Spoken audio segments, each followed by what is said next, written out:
ఇప్పుడు మనం మాట్లాడుకుంటున్న విషయం ఈ రాజ్యాంగం నిజంగా ఇంటోటో రాజ్యాంగాన్ని మనం అంగీకరిస్తే అది ఎదుర్కొనే సవాళ్ళ గురించి మాట్లాడుకోవాలి. లేదు రాజ్యాంగాన్ని కొంతమేరకు అంగీకరించినా అది ఎదుర్కొనే సవాళ్ళ గురించి మాట్లాడుకోవాలి. ఈ మొత్తం రాజ్యాంగాన్ని మార్చేసి కొత్త రాజ్యాంగం తీసుకొని రావాలనుకున్నప్పుడు ఇక సవాళ్ళ ప్రశ్న ఉత్పన్నం కాదు. కనుక నేనైనా ఇక్కడ ఉండే మన మిత్రులైనా మనం అందరం సుదీర్ఘకాలం ప్రజాక్షేత్రంలో ఉన్నటువంటి వాళ్ళం, ప్రజలు విముక్తి జరగాలని కోరుకుంటున్న వాళ్ళం. మనం అందరం ఏం ఆలోచిస్తున్నామంటే ఎప్పుడైనా సరే ప్రతి రాజ్యానికి ఒక రాజ్య వ్యవస్థ ఉంటుంది, ప్రతి రాజ్య వ్యవస్థ నడవడానికి ఒక సంవిధానం ఉంటుంది. ఆ సంవిధానమే రాజ్యాంగం. కనుక ఈ రాజ్యాంగం ఇప్పుడున్న ప్రజల ప్రయోజనాలను ఏ మేరకు నెరవేరుస్తుందో ఆ నెరవేర్చే ప్రయోజనాలని ఆ ప్రజలకు ఉపయోగకరంగా ఉన్నప్పుడు వాటి కోసం మనం పోరాటం చేస్తాం. ఎంత దూరం వెళ్ళైనా పోరాటం చేస్తాం, ప్రాణ త్యాగం చేసి అయినా పోరాటం చేస్తాం. ఈ ప్రపంచంలో ప్రజల హక్కుల కోసం ప్రాణ త్యాగానికైనా సిద్ధపడే వాళ్ళు ఎవరైనా ఉన్నారా అంటే వాళ్ళు మార్క్స్ను నమ్ముకున్న మార్క్సిస్టులు మాత్రమే ఉంటారు ఈ ప్రపంచంలో. ఎన్ని రంగాల్లో భిన్నమైన రంగాల్లో పనిచేయవచ్చు. మార్క్స్ అనే ఒక కేంద్రకం నుంచి, మార్క్సిజం అనే ఒక కేంద్రకం నుంచి, వర్గ పోరాటం అనే ఒక మూలకము నుంచి భిన్నంగా విస్తరించవచ్చు.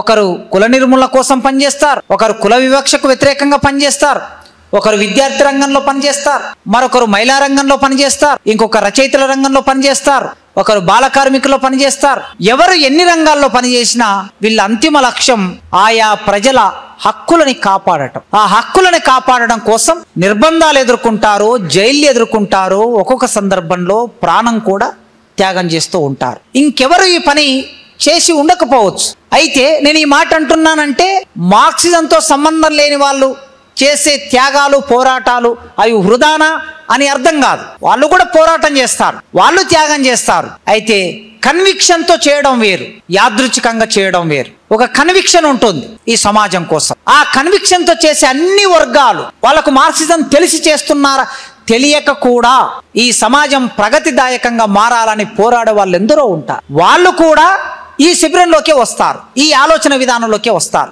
కనుక మనం ఇట్లా ఆలోచించినప్పుడు అసలు భారతదేశానికి, ఈ భారత రాజ్యానికి ఒక సంవిధానం ఎట్లొచ్చిందో అర్థమైతే ఆ సంవిధానాన్ని అంటే ఆ రాజ్యాంగాన్ని మనం ఏ మేరకి దాని రక్షణ కోసం పోరాటం చేయవచ్చు, ప్రజా శిబిరంలో నిలబడవచ్చు. లేదు ఏ మేరకి దాని పరిమితులు ఉంటాయి, ఆ పరిమితుల్ని ఏ సందర్భంలో చర్చించవచ్చు. మార్క్సిజం ఏం చెప్తుందంటే, నేను చదువుకున్న మార్క్సిజం స్థల కాలాలు అని ఒక అంశం ఉంటుంది మార్క్సిజానికి. స్థల కాలాలు. ప్యారిస్ కమ్యూన్ లో జరిగిన విప్లవమే పద్ధతే రష్యాలో జరగలేదు కూడా. రష్యాలో జరిగిన విప్లవమే పద్ధతే చైనాలో జరగదు కూడా. అది మార్క్సిజానికి వ్యతిరేకం. అట్లా జరిగితే అది యంత్రం అవుతుంది. నువ్వు ఇటుక పిల్లని తయారు చేసే సాంచ్యాన్ని తీసుకెళ్లి మీరు ఏ దేశంలో పెట్టి చేసినా అదే ఇటుక పిల్ల వస్తుంది. ఎందుకంటే దాని నిర్మాణం అట్లుంటది కనుక.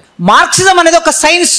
ఈ సైన్స్ ను ఒక కాలానికి అనుగుణంగా, ఒక స్థలానికి అనుగుణంగా అప్లై చేసి ఆ స్థల కాలాలను బట్టి అక్కడ పోరాటాన్ని నడపడానికి ఆ సైన్స్ ను ఉపయోగిస్తాం. అందుకోసమే ఈ స్థల కాలాలను దృష్టిలో పెట్టుకొని రాజ్యాంగం గురించి మనం మాట్లాడాలి. ఈ స్థల కాలాలను వదిలేస్తే ఏ కాలంలో మాట్లాడుతున్నాం, ఏ స్థలంలో మాట్లాడుతున్నాం అనే ఆ స్పృహ లేకపోతే ఒక్కొక్కసారి మనం మాట్లాడే మాట అది వ్యతిరేకంగా మారే అవకాశం ఏర్పడుతుంది. అందుకే ఒక దేశ రాజ్యాంగం రూపొందడానికి కావలసిన ప్రాతిపాదిక ఎట్లా ఉందో మనం చరిత్రలోకి వెళ్లి చూస్తే ఇంతకు ముందే మిత్రుడు స్కైలా ప్రస్తావన చేసి ఉన్నాడు. 1953 సెప్టెంబర్ 2వ తారీఖున డాక్టర్ బిఆర్ అంబేద్కర్ రాజ్యసభలో ప్రసంగం చేశాడు. మీరు అప్పటి పేపర్లు తీసి చూడొచ్చు.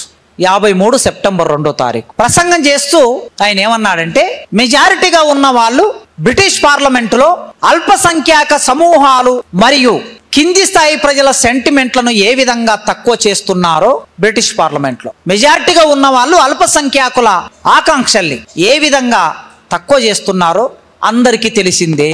నా మిత్రులు నేనే రాజ్యాంగాన్ని తయారు చేసిన విషయాన్ని గుర్తు చేశారు. కానీ ఏ ఆకాంక్షల కోసం రూపొందించబడిందో వాటిని నెరవేర్చలేనప్పుడు ఈ రాజ్యాంగాన్ని దగ్ధం చేసే పనిలో నేనే ముందుంటాను. కానీ నేను ఇది కోరుకోవటం లేదు, ఇది ఎవరికి మంచిది కాదు. ఇది రాజ్యసభలో ఆయన చేసిన ప్రసంగం. ఈ ప్రసంగంలో పై విషయాన్ని కింది విషయాన్ని వదిలేసి కేసీఆర్ గారు ఈ రాజ్యాంగాన్ని అంబేద్కరే దగ్ధం చేస్తున్నాడు అని ఆ మధ్యన ఒక వివాదం తీసుకొచ్చాడు. 2 వాక్యాలకి అన్వయం లేకపోతే అది తప్పుగా వెళ్లే ప్రమాదం ఉంది. పైన ఒక వాక్యం ఉంటుంది, కింద ఒక వాక్యం ఉంటుంది, లేదా పైన ఒక పారాగ్రాఫ్ కింద ఒక పారాగ్రాఫ్. ఈ అన్వయంలో చదువుకుంటేనే దాని సారాంశం తెలుస్తుంది. ఆయన పైవి కింది వదిలేసి ఒక్క మాటను బట్టి బయటకు మాట్లాడాడు. అసలు అంబేద్కర్ చూడండి, నేనే ముందుంటాను దీన్ని దగ్ధం చేయటం అని వెంటనే అక్కడ కామా ఉంది. కామా ఉంటే ఒక అర్థం ఇస్తుంది, పులి స్టాప్ ఉంటే మరో అర్థం ఇస్తుంది, డబుల్ ఇన్వర్టెడ్ కామర్స్ ఇస్తే ఒక అర్థం ఇస్తుంది, సింగిల్ ఇన్వర్టెడ్ కామర్స్ ఉంటే ఒక అర్థం ఇస్తుంది, క్వశ్చన్ మార్క్ ఉంటే ఒక అర్థం ఇస్తుంది, ఆశ్చర్యార్థకం ఒక అర్థం ఇస్తుంది. ఫంక్షనల్ లాంగ్వేజ్ ఇది. ఇవి లేకుండా మనం చెప్పామనుకోండి, అది ఎటు పడితే అటు వెళ్ళే ప్రమాదం ఉంటుంది. ఆడ కామ పెట్టి వెంటనే కానీ నేను ఇది కోరుకోవటం లేదు అన్నాడు. అంటే దగ్ధం చేయాలని నేను కోరుకోవటం లేదు, ఇది ఎవరికి మంచిది కాదు అని వాక్యం ముగుస్తుంది. ఆ పారాగ్రాఫ్ అట్లా ముగుస్తుంది. ఇది అంబేద్కర్ చెప్పిన మాట. ఈ అంబేద్కర్ ఈ మాట ఎందుకన్నాడు? 49 నవంబర్ 26న రాజ్యాంగాన్ని వాళ్ళ చేతుల్లో పెట్టాడు. 49కి 53కి సంవత్సర కాలం. ఇది సెప్టెంబర్ 2వ తారీఖు. దాదాపుగా అక్కడి నుంచి ఇక్కడికి ఒక 4 సంవత్సరాల కాలం దాటింది. పార్లమెంటు, ఎన్నికలు, మంత్రిమండలి, ఒక ప్రత్యేక ప్రభుత్వము, ఆ ప్రభుత్వానికి ఒక రాజ్యాంగము, ఆ రాజ్యాంగం అమలైన తీరు ఒక 4 సంవత్సరాల్లో పరిశీలించాడు ఆయన. పరిశీలించిన తర్వాత తాను బతికున్న కాలంలోనే ఈ వ్యవస్థ నిర్మాణం ఎట్లా జరుగుతుంది అనేది దేశ ప్రజలను ఉద్దేశించి మాట్లాడాడు. ఆ మాటల ద్వారా అంటే చట్టసభల్లో మాట్లాడుతున్నారంటే దేశ ప్రజల ప్రతినిధిగా అక్కడ నిలబడి ప్రజలను ఉద్దేశించి మాట్లాడుతున్నాడని అర్థం. అంబేద్కర్ ఆ మాట చెప్పి ఉన్నాడు. అసలు భారతదేశానికి, దేశ రాజ్యాంగానికి ప్రాథమికం ఏమిటి? ఆయన్ని రాజ్యాంగ రచన సభల్లో చాలా సందర్భాల్లో 2000 ప్రసంగాలు చేశాడు ఆయన. 1 కాదు 2 కాదు 2000 ప్రసంగాలు. ఎంతకాలం? 46 డిసెంబర్లో రాజ్యాంగ పరిషత్ ఏర్పడింది. 46 డిసెంబర్, 49 నవంబర్ అయిపోయింది రాజ్యాంగం. అంటే హార్డ్లీ 2 సంవత్సరాల 11 నెలలు. ఒక 3 సంవత్సరాల కాలంలో ఒక మనిషి 2000 ప్రసంగాలు చేశాడు రాజ్యాంగ పరిషత్తులో. వెలుపల కాదు, లోపల. దానికోసమైన ఎంత అధ్యయనం చేసి ఉంటాడు, ఎంత సమాచారం సేకరించుకొని ఉంటాడు. అన్ని ప్రసంగాలు చేసి ఆయన ఏమన్నాడంటే, అసలుకి ఈ దేశ రాజ్యాంగానికి మూల ధాతువు ఎక్కడుంది? ప్రాథమిక హక్కుల్లో ఉంది అన్నాడు. మనం కాస్త సమాజం మారాలి అని మార్క్సిస్ట్ దృక్పథంతో వచ్చిన వాళ్ళందరం ఎక్కువగా మనం డిమాండ్ చేస్తున్నది కూడా ఏమిటి అంటే, ప్రాథమిక హక్కుల్ని డిమాండ్ చేస్తున్నాం. ప్రజాస్వామిక హక్కుల్ని డిమాండ్ చేస్తున్నాం, ప్రజాస్వామ్యాన్ని డిమాండ్ చేస్తున్నాం. అందుకే ఆయన ప్రాథమిక హక్కులు అనేవి ఇది ప్రజాస్వామ్యానికి జీవం లాంటివి, రాజ్యాంగానికి జీవం లాంటివి. ఆ ప్రజాస్వామ్యమే లేనప్పుడు ఆ రాజ్యాంగం ఉండదు. అందుకే ప్రజాస్వామ్య భావన మీద చాలా దృష్టి పెట్టాడు ఆయన. ఆ ప్రజాస్వామ్యం పాశ్చాత్య మేధావులు చెప్పే ప్రజాస్వామ్యానికి, డాక్టర్ అంబేద్కర్ చెప్పే ప్రజాస్వామ్యానికి చాలా తేడా ఉంది. ఎందుకంటే ఇంగ్లాండ్ ప్రజాస్వామ్యం, అమెరికన్ ప్రజాస్వామ్యం, ఇండియన్ ప్రజాస్వామ్యం ఒకటి కాదు. ఎందుకు ఒకటి కాదు అంటే, ఇక్కడ సామాజిక నిర్మాణం వేరు, అక్కడ సామాజిక నిర్మాణం వేరు. ప్రతి దేశంలో పాలించే వర్గం ఒకటి ఉంటుంది, ఆ పాలించే వర్గం ఎప్పటికీ పాలిస్తూ ఉంటుంది. ఇంగ్లాండ్ పార్లమెంటులో ఆ దేశ రాజు వంశపారంపర్యంగా వస్తాడు. ఇది నేను అంగీకరించను. అంబేద్కర్ చెప్పిన మాట ఇది. వంశపారంపర్యం అనే మాట నేను అంగీకరించను. ఇండియాలో కూడా అక్కడికి అప్పటి వరకు అమలు చేయబడింది కదా. రాజ్యాంగం రాకముందు తండ్రి చచ్చిపోతే తండ్రి తర్వాత కొడుకు రాజు అయ్యాడు, యువరాజు రాజు అయ్యాడు, వాని తర్వాత వాడు రాజు అయ్యాడు. ఇదే కొనసాగింది. ఈ వ్యవస్థను నేను అంగీకరించను. పాలించే వర్గం ఎప్పుడైనా ప్రతిఘటన తత్వం అది అంగీకరించదు. ఎవడు పాలనలో ఉంటాడో ప్రజలు ప్రతిఘటిస్తే వాడు దాన్ని అంగీకరించాడు. అంగీకరించినప్పుడు ప్రజల ఆకాంక్షలు నెరవేరవు. అందుకే సామాజిక దృక్పథం, సామాజిక తత్వం ఎట్టి పరిస్థితుల్లో పరిపాలించే వర్గానికి ఉండదు. ఏ పాలకులైనా సరే ఉండనప్పుడు పార్లమెంటరీ ప్రజాస్వామ్యం అంటే చాలా సహజంగా ఒక వ్యక్తి ఒక ఓటు. ఇది ఇండియాలో నేను కోరుకుంటున్నా. ఇది ఇంగ్లాండ్లోనైనా ఒక వ్యక్తి ఒక ఓటే ఉంది, కానీ అది వంశపారంపర్యంగా వచ్చే ఒక పద్ధతిని కూడా అంగీకరించింది అక్కడి చట్టసభ లేదా రాజ్యాంగం. ఇక్కడ నేను అంగీకరించడానికి సిద్ధంగా లేను. మనిషికి ఓటు విలువ ఒకటే. ఓటు ప్రకారం ప్రతి మనిషికి ఒకే విలువ. దైనందిన జీవితంలో వ్యవహారాల్లో ఒక నిర్దిష్ట సమయం ముగిసిన అనంతరం ప్రభుత్వం తన పని అయిపోతుంది. ఆ పని అయిపోవడం మాత్రమే కాదు, తిరిగి మళ్ళీ ఓటర్ అనే ఒక శిబిరంలోకి, ఒక క్షేత్రంలోకి ఆ ప్రభుత్వం ప్రవేశించాలి. అప్పుడు మాత్రమే ప్రజాస్వామ్యం దానికి ఒక విలువ ఉంటుంది. ఎప్పటికీ ఒకే ప్రభుత్వం కొనసాగటం అనే పద్ధతి అది పాలక వర్గానికి సంబంధించింది, అది రాజరికానికి సంబంధించింది. అది ప్రజాస్వామ్యం ఎట్టి పరిస్థితుల్లో దాన్ని అంగీకరించదు అన్నాడు. అయితే ఎటువంటి రక్తపాతము లేకుండా ప్రజల ఆర్థిక సామాజిక జీవనంలో విప్లవాత్మక మార్పులు తీసుకొచ్చే స్వరూపం పాలనా వ్యవస్థ ఏమిటి అని ఒక ప్రశ్న వేసుకుంటే అది ప్రజాస్వామ్యమే అని నేను అనుకుంటాను అన్నాడు. ఇక్కడ ఎవరికైనా భిన్నాభిప్రాయాలు ఉండొచ్చు, ఉండాలి కూడా. ఎటువంటి రక్తపాతం లేకుండా ప్రజల ఆర్థిక సామాజిక జీవనంలో విప్లవాత్మక మార్పులు తీసుకొచ్చే స్వరూపం పాలనా వ్యవస్థ ఏమిటంటే ప్రజాస్వామ్యం. ఇది విజయవంతం కావాలంటే వ్యవస్థ ఎప్పుడు కూడా సంక్షిప్తంగా లేకుండా, పోరాటం లేకుండా, ఘర్షణ లేకుండా ఒక చిన్న రాజ్యం కూడా మారదు. అది అందరికి తెలిసిందే. దానికి మార్క్స్ అక్కర్లేదు, లెనిన్ అక్కర్లేదు, మావో అక్కర్లేదు ఆ మాట చెప్పడానికి. ఒక రాజును ఓడించుటకై ఒరిగిన కంఠాలెన్నో అని చెప్పడానికి దీనికి పెద్ద సిద్ధాంతం అక్కర్లేదు. ఒక వ్యవస్థ మారడానికి బిడ్డను గంటున్న తల్లికి పురిటి నొప్పులు ఎంత సహజమో విప్లవములో వీరుని మరణం అంతే సహజము అని చెప్పడానికి దానికి సూత్రం, సిద్ధాంతం అక్కర్లేదు. ఎందుకంటే అక్కడ బిడ్డను అంటున్న తల్లి పురిటి నొప్పులు అనుభవించడం చాలా సహజమైన ప్రక్రియ అయినప్పుడు వ్యవస్థకి పురిటి నొప్పులు ఉంటాయి. ఆ పురిటి నొప్పుల సందర్భంలో రక్తపాతం అనేది సహజం. అఫ్ కోర్స్ అంబేద్కర్కి దీని పట్ల భిన్నాభిప్రాయం ఉండొచ్చు. అందుకే ఆయనకు ప్రజాస్వామ్యం పట్ల ఒక ప్రగాఢమైన విశ్వాసాన్ని ప్రకటించాడు. ఆ ప్రకటించిన ప్రజాస్వామ్యం మనుగడలో ఉండాలంటే ఆయన అసమానతలు ఉండరాదు, దాని కొనసాగింపిది. మళ్ళీ మనం ఆ పైన చెప్పిన ఆ 3-4 వాక్యాలను వదిలేస్తే, అది మాత్రమే చదివి కింది వదిలేస్తే అది తప్పుగా అర్థమిస్తుంది. కిందివి చదివితేనే మరి అది సంపూర్ణమైందా లేదని తెలుస్తుంది. కింది ఏమన్నాడు వెంటనే, అసమానతలు ఉండరాదు, ప్రతిపక్షం ఉండాలి, రాజ్యాంగపరమైన నైతిక నియమాలు పాటించాలి, మెజార్టీ వర్గం నియంతృత్వం ఉండకూడదు, ప్రజా చైతన్యాన్ని ప్రోధి చేసే లక్షణం రాజ్యాంగానికి ఉండాలి. ప్రజాస్వామ్యం అంటే సమిష్టి జీవన విధానం, అది వ్యక్తికి సంబంధించింది కాదు, సమిష్టి జీవన విధానం. మరి భారతదేశంలో ఆయన ప్రజాస్వామ్యం కోరుకున్నాడు, రాజ్యాంగంలో ప్రజాస్వామ్యానికి పెద్దపీట వేశాడు. వేసిన ప్రజాస్వామ్యంలో అసమానతలు ఉండకూడదంటే అసమానతలు పోయాయా ఈ 73 ఏళ్లలో? ప్రతిపక్షం తన పాత్రను తాను నిర్వర్తిస్తుందా? అసలు ప్రతిపక్షమే లేకుండా చేసే ఒక వ్యవస్థ స్లోగా నియంతృత్వం వైపు భారతదేశంలో పార్లమెంటరీ వ్యవస్థ వెళ్తుంది. 1950-52లో ప్రధాన ప్రతిపక్షంగా ఉన్న కమ్యూనిస్టు పార్టీ, ప్రజల వైపు నిలబడి ప్రతి విషయాన్ని చర్చించిన కమ్యూనిస్టు పార్టీ, ఆ తర్వాతి కాలంలో ఎవరైతే ప్రధానమంత్రి ఉంటారో ఆ ప్రధానమంత్రి బలమైన నాయకులుగా ఉండటం అనే సంప్రదాయాన్ని, చెడు సంప్రదాయాన్ని వాళ్ళు తీసుకొచ్చుకున్నారు. దాని అర్థం ఏమిటంటే నియంతృత్వం. ఈయన ఏమన్నాడు, నియంతృత్వం ఉండకూడదు, నైతిక విలువలు ఉండాలి, పార్లమెంటరీ నైతిక విలువలు ఉండాలి, అప్పుడే ప్రజాస్వామ్యం మనుగుతుంది అన్న.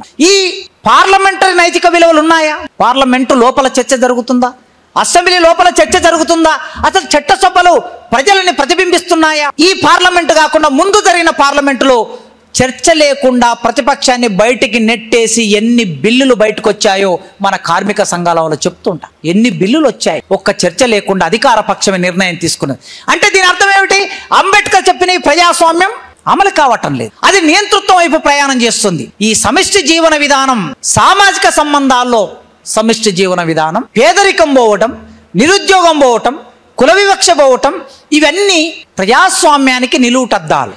ఒకవేళ ఇవి పోనప్పుడు ప్రజాస్వామ్యానికి ఇవి ముప్పు అన్నా. కుల వివక్ష పోయి ఉంటే ఇవాళ KVPS సంఘం ఎందుకు వచ్చేది ఈ రాష్ట్రంలో, ఈ దేశంలో?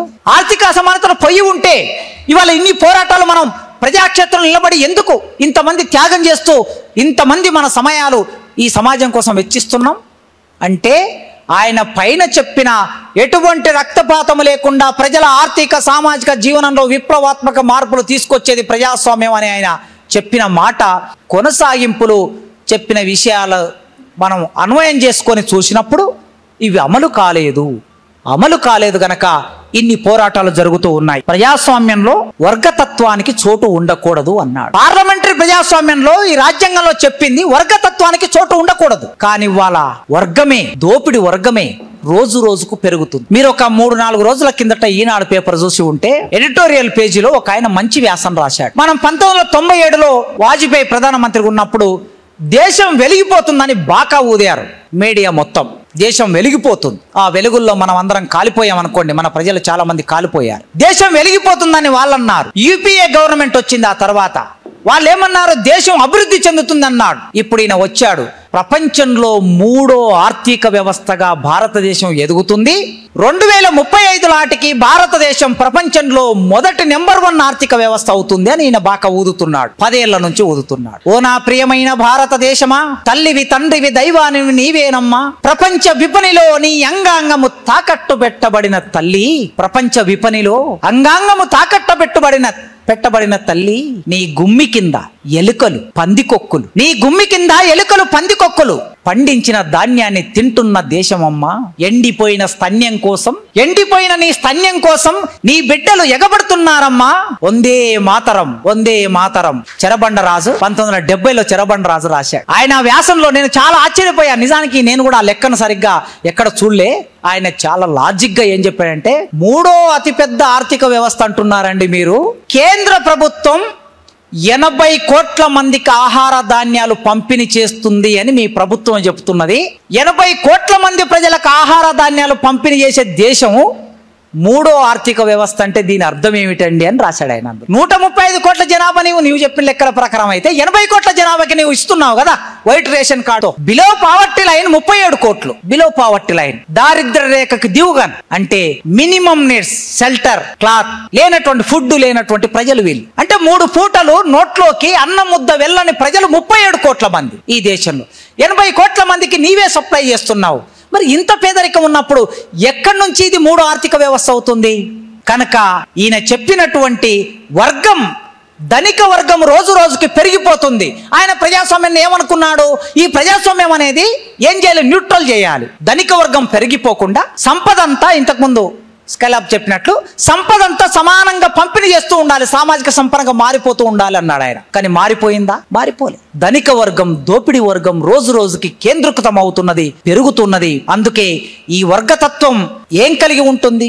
నియంతృత్వంతో ఉంటుంది, అది దురాశతో ఉంటుంది. అట్లున్నప్పుడు ప్రజాస్వామ్యం పరిడవిల్లదు అన్నాడు. ఈ అంబానికి, ఆదానికి, లక్ష్మీ మిట్టలకి, వీళ్ళకి దురాశ, నియంతృత్వం, స్వార్థం ఇవే కదా.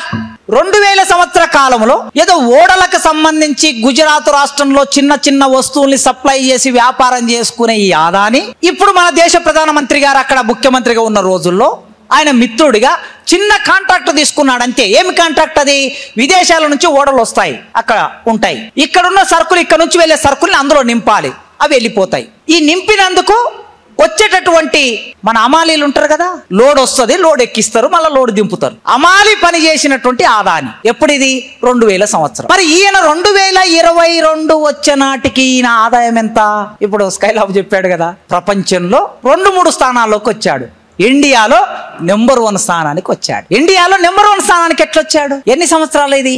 22 సంవత్సరాలే కదా. 22 సంవత్సరాల కాలంలో ఇక్కడ వ్యవసాయం చేస్తున్న రైతులు, మీలో కొందరు రైతులు ఉండొచ్చు, కొందరు వ్యాపారస్తులు ఉండొచ్చు, కొందరు ఉద్యోగస్తులు ఉండొచ్చు, నెలకి 2 లక్షల రూపాయలు సంపాదించిన అలాంటి ప్రొఫెసర్లు ఉండొచ్చు. మనం ఎవరం ఈ 20 ఏళ్లలో కనీసం ఒక సొంత ఇల్లు కూడా సంపాదించుకోలేకపోతే, ఒక ఆయన ఈ దేశాన్ని మొత్తం తను నడిపిస్తున్నాడు, తన చేతుల్లో పెట్టేసుకున్నాడు ఒక ఆయన. ఎట్లా సాధ్యమైంది? ఇదో స్వార్థం, నియంతృత్వం, ఇది దురాశ. మొత్తం కాంట్రాక్ట్లు అంటే ఆయనకే.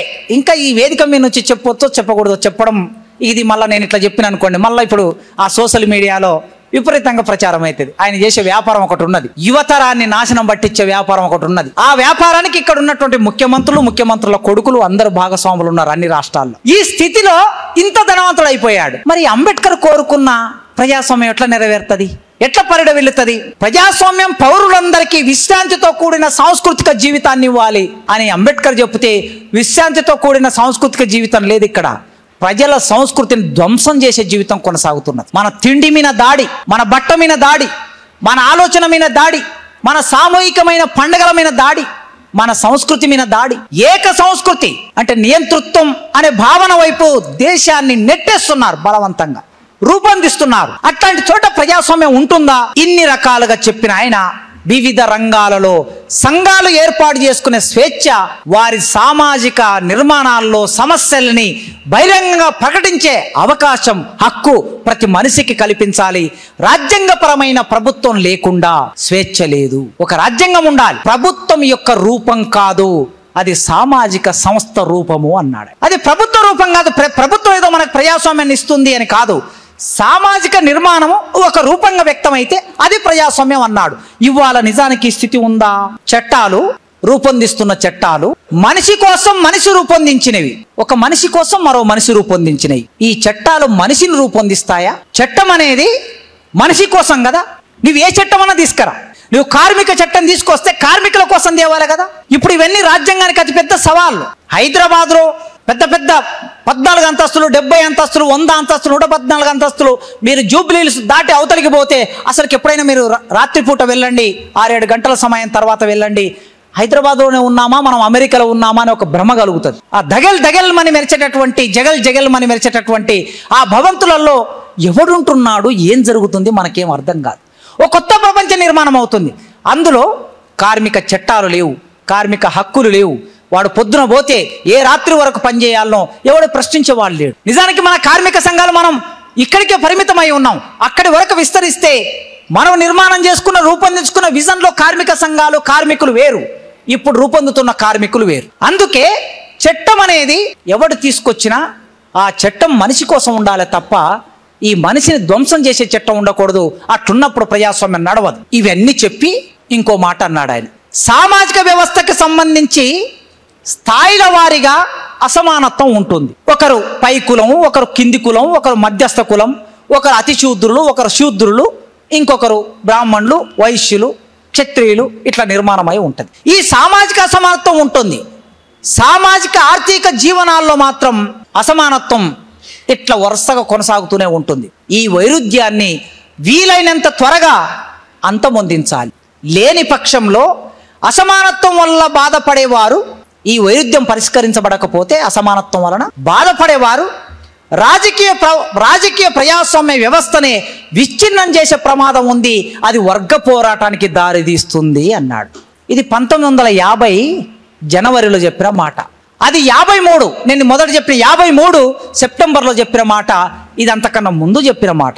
వర్గ పోరాటం వస్తుంది అన్నాడు ఆయన. ఇది ఎప్పుడు వస్తుంది? అది ఈ ప్రజాస్వామ్యం సరిగ్గా అమలు చేయనప్పుడు వర్గ పోరాటం వస్తుంది అని చెప్పాడు. ఈ 73 సంవత్సరాల కాలంలో రాజ్యాంగానికి ఆత్మగా ఉన్నటువంటి పార్లమెంటరీ ప్రభుత్వం ఎన్నికలు, ప్రాథమిక హక్కులు, ఆదేశ సూత్రాలు, శాసన న్యాయ నిబంధనలు, సామాజిక విప్లవం తీసుకురావడానికి ఇవి దోహదపడాలి. ఎన్నికలైనా, ప్రాథమిక హక్కులైనా, ఆదేశ సూత్రాలైనా, శాసనసభ అయినా, పార్లమెంట్ అయినా, లోక్సభ అయినా, రాజ్యసభ అయినా, ఏవైనా సరే ఏం చేయాలి? వీటి ఆచరణ ఉండాలి. సామాజిక విప్లవాన్ని తీసుకురావడానికి ఉండాలి తప్ప సామాజిక విప్లవానికి ఇవి అడ్డంకిగా ఉండకూడదు అన్న. ఎందుకు సామాజిక విప్లవం అన్నాడు? సమాజంలో అసమానత్వం ఉంది కదా. ఈ సమాజంలో అసమానతను కూలదోయకుండా నీ రాజకీయ వ్యవస్థ అనేది నిలబడదు, నీ రాజ్యాంగం నిలబడదు. అందుకోసమే సమాజంలో ఆ వైరుధ్యాలు పెరుగుతున్న కొద్దీ వైరుధ్యాలని మ్యాక్సిమైజ్ చేయాలి, తగ్గించాలి. ఈ తగ్గించే క్రమంలో ఆయన జాతీయ కాంగ్రెస్ మీద ఆనాడు చాలా కామెంట్స్ చేశాడు, రాజ్యాంగం మీద కామెంట్స్ చేశాడు. ఆయననే చేసినటువంటి నిజం చెప్పాలంటే జాతీయ కాంగ్రెస్ చెప్పు చేతల్లో రాజ్యాంగ నిర్ణాయక సభ ఏకపక్ష సభగా పనిచేసింది. అసలు రాజ్యాంగం రాసే సభనే ఏకపక్షంగా పనిచేసింది. ఎవరి చేతుల్లో? కాంగ్రెస్ చేతుల్లో. ఆ రోజు అందులో ఉన్న సభ్యులందరూ ఎవరు? కాంగ్రెస్ పార్టీ సభ్యులే ఉన్నారు. ఈయన ఒక్కడే భిన్నమైన వాడు. అఫ్కోర్స్ ఈయన కూడా అనివార్యంగా కాంగ్రెస్ పార్టీ బాంబే నుంచి ఈయనను సభ్యుడిగా గెలిపించినప్పటికీ ఈయన ఒక ప్రతిపక్షంగా ఉన్నాడు. అందులో తన అభిప్రాయాలు స్పష్టంగా వ్యక్తం చేశాడు. కానీ అంబేద్కర్ తన ప్రజల కోసం హక్కులు సాధించడానికి తాను ఒక్కడు ప్రయత్నం చేస్తున్న క్రమంలో భారత జాతీయ కాంగ్రెస్ తన అవసరాలు తీర్చుకోవడానికి రాజ్యాంగ నిర్ణాయక సభని, రాజ్యాంగ పరిషత్తును, డ్రాఫ్టింగ్ కమిటీని ఉపయోగించుకున్నది అనే దాంట్లో ఎవరికి సందేహం ఉండక్కర్లేదు. అందుకే మనం ఏమంటున్నామంటే ఇది పాజిటివ్ అర్థంలోనే అంటున్నాం, అంబేద్కర్ దృష్టికోణంలోనే అంటున్నాం. దళిత అస్తిత్వ ఉద్యమాల మిత్రులు కూడా అర్థం చేసుకోవాల్సింది ఏమిటంటే ఇవి మార్క్సిస్టులు చెప్తున్న మాటనో లేదా నేను చెప్తున్న మాటనో కాదు, అంబేద్కర్ చెప్తున్న మాటల్లో భారత జాతీయ కాంగ్రెస్ మొత్తం రాజ్యాంగ పరిషత్తును తన అవసరాలు తీర్చుకోవడానికి ఉపయోగించుకున్నప్పుడు ఈ జాతీయ కాంగ్రెస్ వెనుక ఉన్నదెవరు? దీన్ని నడుపుతున్నదెవరు? ఆనాటి భారత దేశ భూస్వామ్య వర్గం, పెట్టుబడిదారి వర్గం, అంటే బూర్జువా వర్గం. భారతదేశ జాతీయ కాంగ్రెస్ ఏర్పడటంలోనే దానికి ఆ లక్షణం ఉన్నది. జాతీయత అనే భావం ఎక్కడి నుంచి వస్తుంది? మళ్ళీ మార్క్స్లోకి వెళ్తే మనం, లేదా లెనిన్లోకి వెళితే అసలు జాతి రాజ్యాలు, జాతి భావన అనేది ఎప్పుడు వస్తుంది? చాలా వివరంగా మార్క్స్ డిస్కస్ చేసి ఉన్నాడు. అందులో లెనిన్ కూడా రష్యాలో ఉన్నటువంటి భిన్నమైనటువంటి జాతుల మధ్యన మనం సమన్వయాన్ని ఎట్లా సాధించాలి, విప్లవం విజయవంతమైన తర్వాత ఇక్కడ ఒక కామన్ సోవియట్ సోషలిస్ట్ యూనియన్ రూపొందించాలంటే జాతులు తమ హక్కులని తాము కలిగి ఉంటూ ఒక దగ్గర ఎట్లా కలిసి ఉండాలో చెప్పాడు. జాతి అనే భావన బూర్జువాల ప్రయోజనం కోసమే వస్తుంది. ఎప్పుడైనా బూర్జువా ప్రయోజనం కోసం. భారతదేశంలో దాదాబాయి నౌరోజీ ఫస్ట్ విదేశాలకు వెళ్ళి చదువుకున్నాడు, ఎకనామిక్స్ చదువుకున్నాడు. ఎకనామిక్స్ చదువుకున్న దాదాబాయి నౌరోజీ అసలు క్యాపిటల్, ఒక పైసా క్యాపిటల్కి ఎట్లా మారుతుందో మన వాళ్ళకి తెలియదు. ఇండియాలో ఉన్న వాళ్ళకి తెలిసిందల్లా ఏమిటి, ఇది భూస్వామ్యం కనుక ఇది మిత్తిలు ఇవ్వడం మాత్రమే దీనికి తెలుసు. రూపాయి వడ్డీ, చారాన వడ్డో, 2 రూపాయల వడ్డో మిత్తికి ఇవ్వడం మాత్రమే తెలుసు వీళ్ళకి. ఒక డబ్బును క్యాపిటల్గా మార్చడం తెలియదు. అక్కడికి వెళ్ళి ఆయన చదువుకొని తిరిగి ఇక్కడికి వచ్చి బనియాను మొత్తం బాంబేలో సమావేశపరిచాడు. ఒక పెద్ద సమావేశం జరిగింది ఆ రోజు. పెట్టుబడిదారులు వీళ్ళు సమావేశంలో ఏం చెప్పాడంటే, మీరు చారాన వడ్డీ, రూపాయి వడ్డీ, ₹1 వడ్డీకి వ్యాపారం చేస్తున్నారు డబ్బును, అది కాదు మీరు చేయవలసింది. బ్రిటిష్ వాళ్ళ కంపెనీల్లో మీరు వాటాలు కొనుక్కోండి, బ్రిటిష్ వాళ్ళ కంపెనీల్లో మీరు పెట్టుబడి పెట్టండి, లేదా మీరే స్వయంగా పెట్టుబడి పెట్టండి. అప్పుడు మాత్రమే ఇక్కడ చారాన ఏమవుతుంది, ₹100 అవుతుంది. మీకు వచ్చే ₹1 ఏమవుతుంది, 200 అవుతుంది. మీకు వచ్చే రూపాయి ఏమవుతుంది, 1000 అవుతుంది. ఈ 1000 ఎన్ని రోజులు కావాలి, ₹1 వడ్డీకి ఇస్తే ఎన్ని రోజులు నీకు 1000 కావాలి. ఒక్కసారి పెట్టుబడి పెడితే ఒక 6 నెలల్లో, సంవత్సరంలో అది ₹1000గా మారుతుంది. అది పెట్టుబడి లక్షణం అని చెప్పాడు. దాదాబాయి నౌరోజీ మాట విన్నటువంటి ఇక్కడ ఉన్న బనియా మెల్లగా బ్రిటిష్ వాళ్ళతో స్నేహం చేయడం మొదలుపెట్టింది. ఆర్థిక సంబంధంలోకి వెళ్ళింది, పెట్టుబడి పెట్టే వైపుగా వెళ్ళింది. ఎప్పుడైతే పెట్టుబడి పెట్టారో వీళ్ళు కాస్త పెట్టుబడి పెట్టాక డబ్బులు వచ్చాక కొంత పోటీ పెరిగింది. మీకు మళ్ళీ ఇంకొక ఉదాహరణ చెప్తా. ఫస్ట్ మన ఉభయ గోదావరి జిల్లా, గుంటూరు జిల్లా, నెల్లూరు జిల్లా, కృష్ణా జిల్లా, ఈ 5 జిల్లాల నుంచి మన వాళ్ళు మొట్టమొదలు వ్యాపారస్తులుగా ఎక్కడికి వెళ్ళారు, మద్రాసు వెళ్ళారు. మద్రాసు వెళ్ళిన తర్వాత మద్రాసులో కూడా వ్యాపారస్తులు ఉంటారు కదా, సినిమాల్లో పెట్టుబడి పెట్టారు, షాపులు పెట్టారు, డబ్బును పెట్టారు. ఇవన్నీ జరుగుతున్నప్పుడు మద్రాసులో ఉన్న పెట్టుబడి వర్గానికి, అంటే తమిళులకి, తెలుగు వాళ్ళకి మధ్యన వైరుధ్యం ఏర్పడింది. వైరుధ్యం ఏర్పడినాక అప్పుడు ఏమైందంటే, అసలు మనకు ఒక రాష్ట్రం ఉంటే మనం వీళ్ళతో కలిసి ఉండవలసిన అవసరం ఏముంది, మనకు ఒక రాష్ట్రం ఉంటే మన పెట్టుబడి మనమే పెట్టుకోవచ్చు కదా అనే ఆలోచన వచ్చి అప్పుడు ప్రత్యేక రాష్ట్రం కోసం డిమాండ్ మొదలైంది. ఆ ప్రత్యేక రాష్ట్రం కోసం వచ్చిన డిమాండ్లో మద్రాసు అనే నగరాన్ని 2గా విభజించి కొంత ఆంధ్రకి ఇవ్వాలి, కొంత మద్రాసుకు ఉండాలి అనే నినాదాన్ని ముందుకు తీసుకొస్తే అప్పుడు మద్రాసీలు ఊరుకుంటారా? మొట్టమొదటి వీళ్ళని ఇక్కడ నుంచి వెళ్ళగొట్టాలని చెప్తే అప్పుడు ఆంధ్రప్రదేశ్కి వచ్చి కర్నూలు రాజధానిగా ఆంధ్ర రాష్ట్రం ఏర్పడింది. అది మీకు తెలుసు ఆ చరిత్ర. ఇది ఎందుకు ఉదాహరణ చెప్పానంటే, ఒక్కసారి పెట్టుబడిలోకి వెళ్ళిన తర్వాత ఆ పెట్టుబడిదారులకి ఈ పెట్టుబడిదారులకి వైరుధ్యం ఏర్పడుతుంది.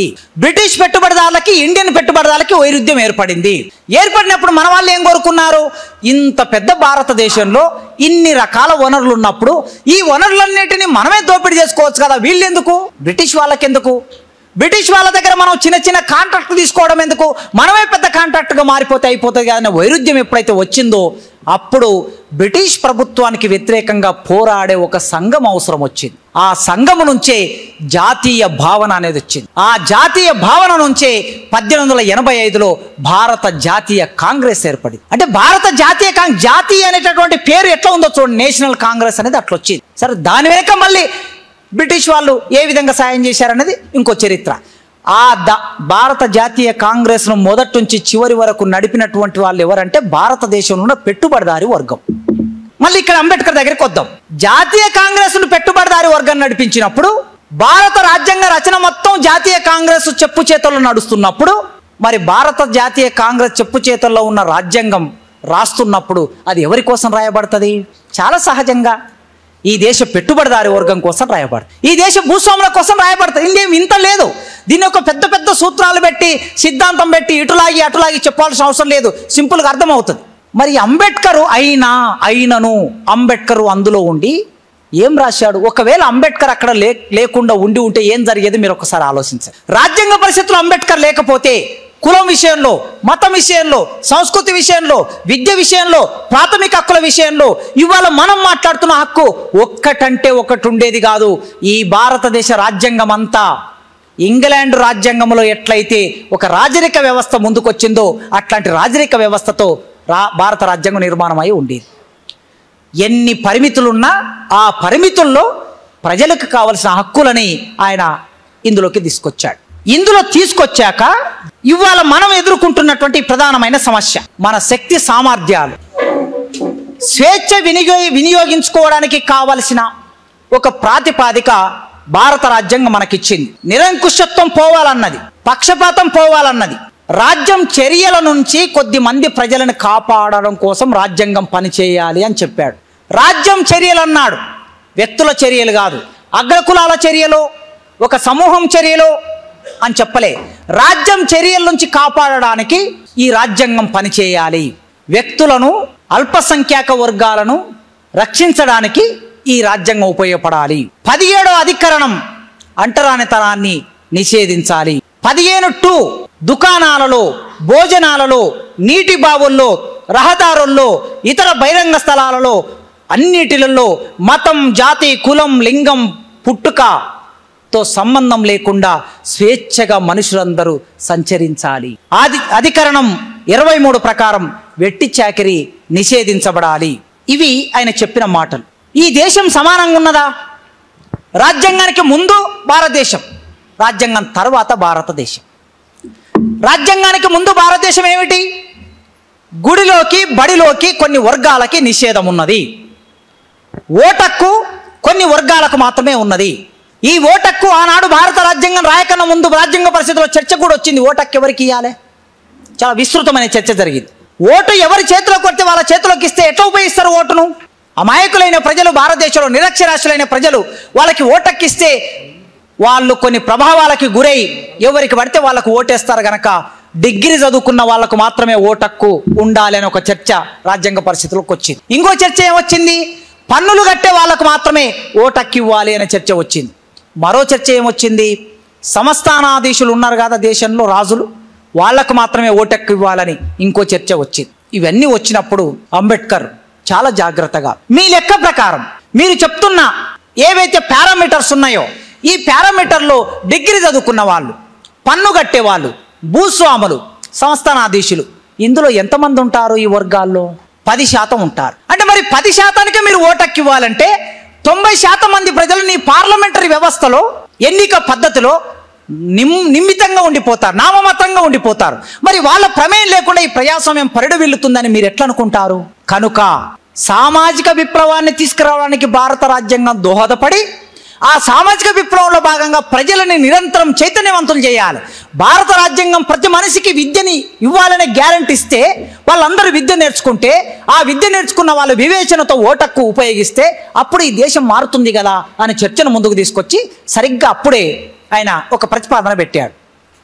మీ లెక్క ప్రకారం చదువు రానులకు ఓటక్కిస్తే సరిగ్గా వినియోగించాలని అంటున్నారు కదా, 10 సంవత్సరాల కాలంలో ఈ దేశంలో అక్షరాస్యతను పెంచొచ్చు అని నిర్బంధ ఉచిత విద్యను ప్రవేశపెట్టాలి అని ప్రపోజల్ పెట్టాడు రాజ్యాంగ పరిషత్తు ముందు. ప్రపోజల్ పెడితే అందులోనూ ఒక దర్బాంగ మహారాజు ఆయన లేచి ఏమన్నాడంటే, మిస్టర్ అంబేద్కర్, ఎవ్రీ టైం, ప్రతిసారి ఒకసారి మహిళలకు రిజర్వేషన్ అంటావు, ఒకసారి అల్పసంఖ్యాకుల రిజర్వేషన్ అంటావు, ఒకసారి హక్కులు అంటావు, ఇంకొకసారి ఉద్యోగాల్లో రిజర్వేషన్ అంటావు, మరొకసారి రాజకీయంలో రిజర్వేషన్ అంటావు. ఇట్లా నువ్వు అన్ని రిజర్వేషన్లు ఇచ్చుకుంటూ పోతే ఇక ఈ భారతదేశం ఎట్లా నిలబడుతుంది? చివరికి విద్యలో కూడా నిర్బంధోచిత విద్య అంటే మరి మా పొలాల్లో పనిచేసే వాళ్ళు ఉండాలి కదా. మా పొలాల్లో ఎవరు పనిచేస్తారు? మా కొట్టాల్లో ఎవరు పనిచేస్తారు? మా ఎద్దుల్ని ఎవరు కాస్తారు? మా పశువుల్ని ఎవరు కాస్తారు?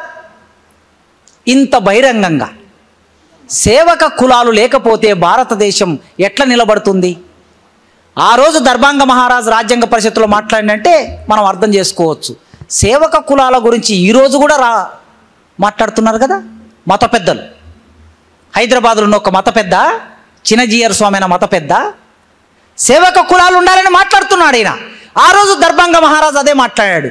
అప్పుడు అంబేద్కర్, గౌరవనీయులైన సభ్యులారా, ఈ సభలో ఉన్న సభ్యులారా, రాజ్యాంగ పరిషత్తును ఉద్దేశించి, అంటే మేము మా ఎస్సీలు, మా ఎస్టీలు, మా బీసీలు సేవక కులాలుగా ఉండాలని మీరందరూ కోరుకుంటున్నారా?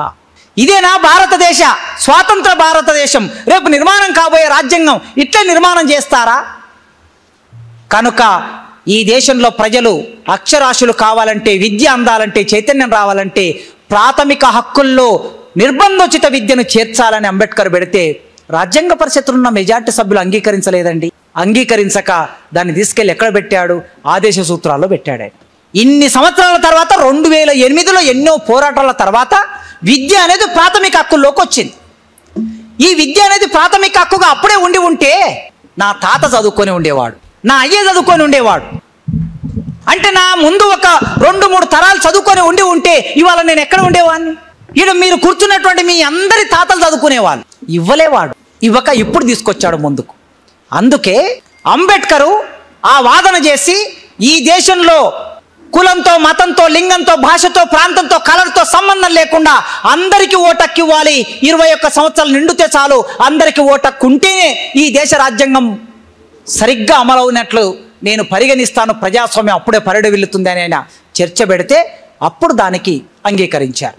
మరి అంబేద్కరే లేకపోతే ఆ సభలో ఏం జరిగి ఉండేది ఆలోచించండి. సరే, ఓటు ఏమిచ్చింది, ఏం చేసింది, ఏం సంగతి అనేది దాని మీద ఇంకో చర్చ చేద్దాం మనం. కనీసం ఈ ఓటు ఉంది గనకనే ఈ ప్రజల గురించి ఆలోచిస్తున్నారు కదా. ఇప్పుడు మనం అందరం ఏమంటున్నాం? ప్రభుత్వ బడులను రక్షించాలి అంటున్నాం. ప్రభుత్వ బడులను రక్షించకపోతే ఓటు వెయ్యరు అని ప్రభుత్వానికి అనిపిస్తే వెంటనే ప్రభుత్వ బడులు రక్షించబడతాయి. రైతు బంధు ఇవ్వకపోతే ఓటు వెయ్యరు అనుకున్నప్పుడు రైతు బంధు వచ్చేస్తుంది. వృద్ధులకి పెన్షన్ ఇవ్వకపోతే ఓటు వెయ్యరు అనుకున్నప్పుడు వృద్ధులకు పెన్షన్ వచ్చేస్తుంది. అంటే డిమాండ్ అనేది ఓటు రాజకీయంగా మారినప్పుడు, ఎలక్షన్ ఎజెండాగా మారినప్పుడు కొన్ని ప్రయోజనాలు నెరవేరుతున్నాయి కదా. ఆయన మన గద్దరన్న రాశాడు, నా కొడుకో బండోడా ఓటెవనికేస్తివిరో నా కొడుకో బండోడా, ఓటేమి తెచ్చిందో నా కొడుకో బండోడా. ప్రాణము లాంటి 2 మిత్రులు గల్లబట్టుకొని గుద్దుకున్నారు, కిలకిల నవ్వే ఆలుమొగలకు కయ్యం పెట్టెర దొంగల ఓటు నా కొడుకో బండోడా. ఎన్నడు రాని లీడరుగాడు ఎగదొక్కుంటూ గుడిసెకొచ్చెండు, ఎన్నడు రాని లీడరుగాడు ఎగదొక్కుంటూ గుడిసెకొచ్చెండు. అనరాన్నోన్ని అన్న అన్నాడు, అనరాన్నోన్ని అన్న అన్నాడు, చిన్న పోరగాన్ని ఎత్తుకున్నాడు నా కొడుకో బండోడా. ఈ 5 ఏళ్ళకి ఒక్కసారైనా మన గుడిసె దగ్గరికి వాడు వచ్చాడు కదా. వీడు మనిషి ఉన్నాడని గుర్తించాడు కదా. చూడండి మరి అంబేద్కరు, అది ఆయన పోరాటం. ఇప్పుడు మనం బడుల్లోకి వచ్చాం. ఒకవేళ ఆయన ఆర్టికల్ రాయకపోతే, ఆర్టికల్ పెట్టకపోతే బహిరంగ స్థలాల్లో, ఇప్పటికీ బహిరంగ స్థలాల్లో కొన్ని చోట్ల జాన్ వెస్లన్న మా పాలమూరు జిల్లాలోనైతే, ఆ నారాయణపేట ఏరియాలో, ఆ మక్తలి ఏరియాలో, అటు వనపర్తి ఏరియాలో ఇప్పటికీ గుడులలోకి వెళ్ళలేని పరిస్థితి. ఇప్పటికీ 2 గ్లాసుల పద్ధతి, రంగారెడ్డి జిల్లాలో 2 గ్లాసుల పద్ధతి కొనసాగుతూ ఉన్నది. ప్రజాస్వామ్యం, రాజ్యాంగం ప్రశ్నార్థకం. అమలు చేయని ఒకానొక రాజ్యాంగం చెప్పిన ఆ కాస్త రాజ్యాంగం ఉంది కనుకనే ఎన్నో పోరాటాలు జరిగాయి. కనుక తెలంగాణ రైతాంగ సాయుధ పోరాటం జరిగింది. ఆ తర్వాత కమ్యూనిస్టు ఉద్యమాలు, విప్లవోద్యమాలు, వాటి ఫలితంగా జరిగిన పోరాటాల ఫలితంగా కొన్ని గ్రామాల్లో ఇది రద్దయిపోయింది, వెట్టిచాకి రద్దయిపోయింది. అందుకే భారతదేశ రాజ్యాంగం ఇన్ని విషయాలని, ప్రజలకు సంబంధించిన భావాలని ప్రోధి చేసింది గనక, మనిషిని గుర్తించేటట్లు తీసుకొచ్చింది గనక ఇప్పుడు ఈ దేశంలో ఉన్నటువంటి పాలకులు ఈ రాజ్యాంగాన్ని లేకుండా అడ్డుకోవడానికి ప్రయత్నం చేస్తున్నారు. ఎందుకు? ఈ రాజ్యాంగం వాళ్ళకి అడ్డంకిగా ఉన్నది. హిందూ రాజ్యాన్ని నిర్మాణం చేయాలి, ఈ దేశంలో ఉండాలంటే వందే మాత్రం పాడాల్సిందే అని ఒకడు గోడల మీద రాస్తాడు. ఈ దేశంలో ఉండాలంటే వందే మాత్రం పాడాల్సిందే. మరి వందే మాత్రం పాడకపోతే ఈ దేశం నుంచి వెళ్ళిపోవాలి. గోల్వాల్కర్ రాసిన బంచ్ ఆఫ్ థాట్ పుస్తకంలో ఏమున్నది? ఈ దేశంలో ఉండాలంటే హిందుత్వను అంగీకరించాలని ఉంది. కాసేపు ముస్లింలను పక్కన పెడదాం, క్రైస్తవుల్ని పక్కన పెడదాం, జైనుల్ని పక్కన పెడదాం, జురాస్ట్రియన్లు పక్కన పెడదాం. ఏ మత విశ్వాసాలు లేని మన పరిస్థితి ఏమిటి? అంటే మనం కూడా ఈ దేశాన్ని వదిలేసిపోవాలి, లేదంటే హిందుత్వాన్ని గౌరవించాలి, అంగీకరించాలి. అంటే భారతదేశ రాజ్యాంగానికి ఒక ప్రధాన సవాల్ ఏమిటంటే, రాజ్యాంగం ఏమంటుంది?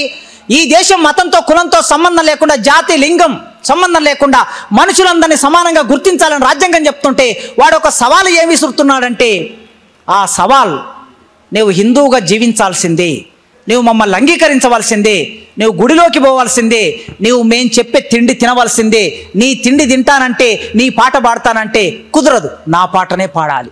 ఒకే దేశం, ఈ దేశం ఒకే దేశం, ఒకే విధంగా ఉండాలని సవాలు విసురుతున్నాడు. ఒకే విద్య ఉండాలని సవాలు విసురుతున్నాడు. వేద విద్యని మళ్ళా పునర్జీవింపజేయాలని ప్రయత్నం చేస్తున్నాడు. జాతీయ కాంగ్రెస్, సైన్స్ కాంగ్రెస్. సైన్స్ కాంగ్రెస్ అంటే ప్రొఫెసర్లు ఉంటారు, సైంటిస్టులు ఉంటారు. ఆ సైన్స్ కాంగ్రెస్లోకి ఒక దేశ ప్రధానమంత్రి వెళ్ళి ఏం మాట్లాడతాడండి? ఏం మాట్లాడుతున్నాడు? మీరు టెస్ట్ ట్యూబ్ బేబీ అంటున్నారు కదా, ఇప్పుడు డెవలప్ అయింది అంటున్నారు. భారతదేశంలో 4-5 వేల సంవత్సరాల కిందట ఎప్పుడో ఇక్కడ టెస్ట్ ట్యూబ్ బేబీ ఉన్నది అంటే మహాభారతం చెప్తాడు ఆయన. మహాభారత కాలంలోనే కుండలోనే పిల్లలు పుట్టారు. ప్లాస్టిక్ సర్జరీ అని మీరు ఇప్పుడు చెప్తున్నారు కదా, ప్లాస్టిక్ సర్జరీ ఎప్పటి నుంచి వచ్చింది అనుకుంటున్నారు? వినాయకుడి తలం తీసేసి ఏనుగు తలను తీసుకొచ్చి ఆయనకు పెట్టి ప్లాస్టిక్ సర్జరీ అప్పుడే చేశారు. ఇదో దీని మీద మీరు చర్చ చేయండి, దీని మీద ప్రయోగాలు చేయండి అని ఎవరు మాట్లాడుతున్నారు? సామాన్యులు మాట్లాడితే మనం అర్థం చేసుకోవచ్చు. ఈ దేశ ప్రధానమంత్రి మాట్లాడుతున్నాడు. భారతదేశ రాజ్యాంగంలో ఒక ప్రధాన లక్షణం ఏమిటంటే సైంటిఫిక్ టెంపర్ను ప్రజల్లో పెంపొందించడం అనేది దాని లక్ష్యం. Scientific temper. ఇప్పుడు ఇది ఒక సవాల్. ప్రధానమంత్రి చెప్పేది రాజ్యాంగానికి ఒక సవాల్గా మారింది. పార్లమెంటరీ వ్యవస్థలో అందరూ సమానంగా ఉండాలి, అందరు అభిప్రాయాలు వ్యక్తం చేయాలి. కానీ ఇప్పుడు పార్లమెంటరీ వ్యవస్థను రద్దు చేసి అధ్యక్ష తరహా ప్రభుత్వాన్ని రూపొందించి దేశానికి అధ్యక్షుడు ఎట్లయితే అమెరికాకు అధ్యక్షుడు ఉన్నాడో అట్లాంటి అధ్యక్షుడు ఉండే వ్యవస్థను తీసుకురాబోతున్నారు. మళ్ళీ మాదిగోళ్ళు చెప్పులు కొట్టుకోవాలి, బేగరోళ్ళు బొందలు దోమాలి, నీరటికాళ్ళు నీళ్లు చూడాలి, కుమ్మరోళ్ళు కుండలు చేయాలి, మంగళోళ్ళు సగరం చేయాలి, ఎవరి పని వాళ్ళే చేసుకోవాలి, బ్రాహ్మణులు మాత్రమే చదువుకోవాలి అనే ఒక చాతురు ఉన్న వ్యవస్థని తీసుకొచ్చే రాజ్యాంగాన్ని రూపొందించబోతున్నారు. అది భారత రాజ్యాంగానికి ఒక పెను సవాల్. అందుకే మిత్రులారా, ఈ దేశం హిందుత్వ ఫాసిజం వైపు ప్రయాణం చేస్తుంది. ఈ హిందుత్వ ఫాసిజం వైపు ప్రయాణం చేయటమే ఈ రాజ్యాంగానికి ఒక పెద్ద సవాల్. అందుకే ఈ సవాల్ను దృష్టిలో పెట్టుకొని ఎన్ని పరిమితులున్నా భారతదేశ రాజ్యాంగం ఇక్కడి ప్రజల కొన్ని హక్కులని, కొన్ని ఆశయాలని, కొన్ని లక్ష్యాలని ప్రతిబింబించి, రాజ్యాంగం అంటే ఉట్టిగాడ కూర్చొని రాసినటువంటిది కాదు. బయట అనేక పోరాటాలు జరిగాయి. ఈ అనేక పోరాటాల ప్రతిఫలంగా భారత రాజ్యాంగ నిర్మాణం అయింది. అంటే భారతదేశ రాజ్యాంగములో రాసిన అక్షరాలలో ప్రజల రక్త మాంసాలున్నాయి. ఆ రక్త మాంసాలున్న రాజ్యాంగాన్ని మనం తప్పనిసరిగా రక్షించుకోవాల్సిందే, తప్పనిసరిగా కాపాడుకోవాల్సిందే, భవిష్యత్ తరాలకి హక్కులను ఇవ్వాల్సిందే. ఇస్తూనే మన ప్రజాక్షేత్రంలో ఎవరి అభిప్రాయాలు వాళ్ళకు ఉంటాయి. నా అభిప్రాయాలు నాకుంటాయి, మీ అభిప్రాయాలు మీకుంటాయి, భిన్న సంఘాలు ఉంటాయి. ఈ సంఘాలన్నీ ఒక సమాజాన్ని కోరుకుంటున్నాం. మనం ఏం సమాజాన్ని కోరుకుంటున్నాం? ఒక సోషలిస్టు వ్యవస్థని కోరుకుంటున్నాం. ఒక సోషలిస్టు వ్యవస్థకి ప్రయాణం చేయాలని కోరుకుంటున్నాం. ఆర్థిక అసమానతలు లేని సోషలిస్టు వ్యవస్థ వైపు వెళ్ళాలనుకుంటున్నాం. ఈ భారత రాజ్యాంగం ఆర్థిక అసమానతల్లో డబ్బులు సంపాదించుకునే హక్కును కూడా, కొందరు డబ్బులు సంపాదించుకునే హక్కును కూడా భారత రాజ్యాంగమే కల్పిస్తుంది కనుక దాన్ని ఆధారం చేసుకొని ధనవంతులుగా మేము అవుతున్నామని చెప్తున్నారు వాళ్ళు. మేమేమి రాజ్యాంగానికి వ్యతిరేకంగా చేయటం లేదు, రాజ్యాంగబద్ధంగానే ప్రయాణిస్తున్నామని చెప్తున్నారు. అందుకే ఈ భారతదేశ రాజ్యాంగం ఇప్పుడున్న వ్యవస్థలో దోపిడీ వర్గాల ప్రయోజనాలని నెరవేర్చడం కోసం కూడా ఇది పనిచేస్తుంది. సేమ్ టైం ప్రజల ప్రయోజనాలను నెరవేర్చడం కోసం కూడా ఇది పనిచేస్తుంది. ప్రజల ప్రయోజనాలకు సంబంధించిన హక్కులు ఈ భారతదేశ రాజ్యాంగంలో ఉన్నాయి. ఆ హక్కులని మనం తప్ప ఎవరు కాపాడలేరు. ఆ హక్కుల కోసం మనం తప్ప ఎవరు పోరాటం చేయలేరు. అయితే మనం కోరుకునే ఆ సోషలిస్టు వ్యవస్థ ఎప్పుడు వస్తుందో వచ్చే వరకు నువ్వు పోరాటం చేయాలి కదా. నువ్వు పోరాటం చేయాలంటే ఈ రాజ్యాంగం ఉండాలి కదా. నీవు జైలుకు వెళ్తావు, నీకు బెయిల్ రావాలంటే ఈ రాజ్యాంగం ఉండాలి కదా. నీవు ఇక్కడ సభ పెట్టి మాట్లాడతావు, ఇక్కడ మనం సభ పెట్టి మాట్లాడుకుంటున్నాం అంటే వాక్ సభ స్వాతంత్రం మనకు ఉంటేనే కదా మన భావాలను వ్యక్తం చేసేది. భూమి కోసం పోరాటం చేస్తావు, రైతుల్ని కూడగడతావు, కార్మిక పోరాటాలు చేస్తావు, కార్మిక చట్టాలు ఉన్నాయి రాజ్యాంగంలో, ఆ చట్టాలు ఉంటేనే కదా నీవు కార్మికుల కోసం సంఘం పెట్టి పోరాటం చేసేది. మరి ఆ రాజ్యాంగానే తీసేస్తే, నియంతృత్వం వస్తే మరి నీ ప్రయాణం ఎటువైపు? నువ్వు ఎక్కడ నిలబడి పోరాటం చేస్తావు? కనుక ఈ ప్రయోజనాల కోసం భారతదేశ రాజ్యాంగాన్ని కాపాడడానికి ఇట్లాంటి చర్చలు, ఇట్లాంటి సదస్సులు మనందరినీ ఆలోచింపజేయడానికి, కాస్త ముందుకు వెళ్ళడానికి ఉపయోగపడతాయని